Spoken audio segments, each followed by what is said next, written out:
Nako, totoo ba ito? Janine Gutierrez at Paolo Abilino matagal na raw ikinasal.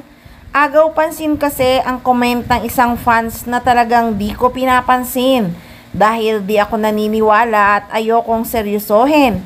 Pero balik-balik talaga siya sa comment section ko at gusto niya talagang maniwala ko kahit may source na nagbibigay ng update minsan ay hindi pa rin lahat ng nangyayari sa Paunin ay alam ng malalapit na fans.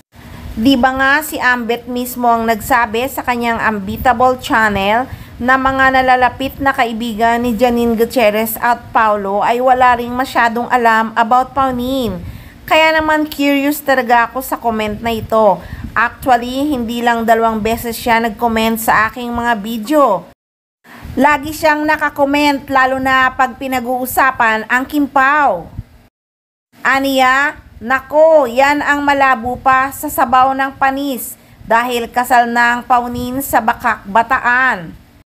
Lagi niya talagang ikino-comment yan. Nag-iisip tuloy ako na baka nga totoo dahil pabalik-balik din si Paolo Abilino sa kondo ni Janine Gutierrez. At baka nga kinasal na sila kaya very confident si Janine kay Paolo dahil siya naman talaga ang nagwagi.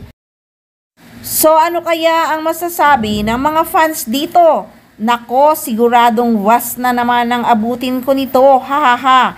Nako, hindi sa akin ang galing ang chika, kaya bas nyo man ako, wala akong pake, hahaha. Sana nga totoo ngang kinasal na sila para naman Paunin is forever na.